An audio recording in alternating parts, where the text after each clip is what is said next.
La colonisation, par exemple, est-ce que le français dit moyen, c'est vraiment la barbarie que ça impliquait?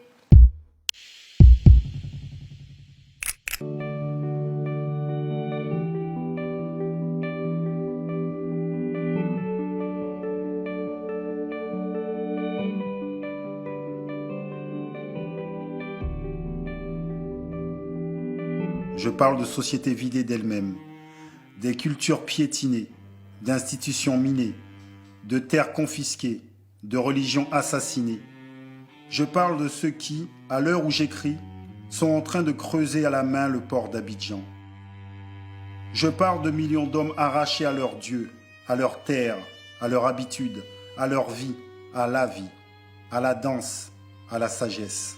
Quand nous voulons nous assimiler, nous intégrer, vous nous rejetez, vous nous repoussez.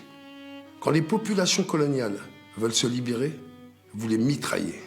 Il faudrait d'abord étudier comment la colonisation travaille à déciviliser le colonisateur, à l'abrutir, au sens propre du mot, à le dégrader, à le réveiller aux instincts enfouis, à la convoitise, à la violence, à la haine raciale, au relativisme moral, et montrer que chaque fois qu'il y a au Vietnam une tête coupée et un œil crevé, et qu'en France on accepte, une fillette violée et qu'en France on accepte, un malgache supplicié et qu'en France on accepte, il y a un acquis de la civilisation qui pèse de son poids mort, une régression universelle qui s'opère, une gangrène qui s'installe, un foyer d'infection qui s'étend et qu'au bout de tous ces traités violés, de tous ces mensonges propagés, de toutes ces expéditions punitives tolérées, de tous ces prisonniers ficelés et interrogés, de tous ces patriotes torturés, au bout de cet orgueil racial encouragé, de cette jactance étalée, il y a le poison instillé dans les veines de l'Europe et le progrès lent, mais sûr, de l'ensauvagement du continent.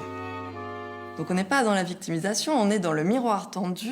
Regardez ce que vous avez produit, regardez ce que c'est cette Europe qui colonise. Il dit la colonisation a non seulement évidemment abîmé les colonies, mais ça il le mentionne à peine, il dit ça a ensauvagé l'Europe. C'est vous qui vous êtes abîmés, vous avez détruit votre propre humanisme, vous avez détruit votre propre civilisation. 90 000 morts de Madagascar, Sétif en Algérie, l'invasion des pays ouest-africains, les massacres de masse, qui pour la plupart n'ont toujours pas été reconnus aujourd'hui. Oui, quand il décrit ça, je me sentais très proche de ce qu'il raconte. Et la sonnette d'alarme que tire Aimé Césaire ou Suzanne Césaire, je pense qu'elle retentit encore aujourd'hui. Parce que finalement, la question de l'oppression, évidemment, elle n'est absolument pas réglée. Que quand on regarde ce qui s'est passé très récemment en Libye, que des hommes ont pu faire des ventes aux enchères pour vendre des hommes au motif qu'ils étaient noirs, comme des esclaves. Donc cette sonnette d'alarme qu'ils ont tirée, je pense qu'elle nous concerne.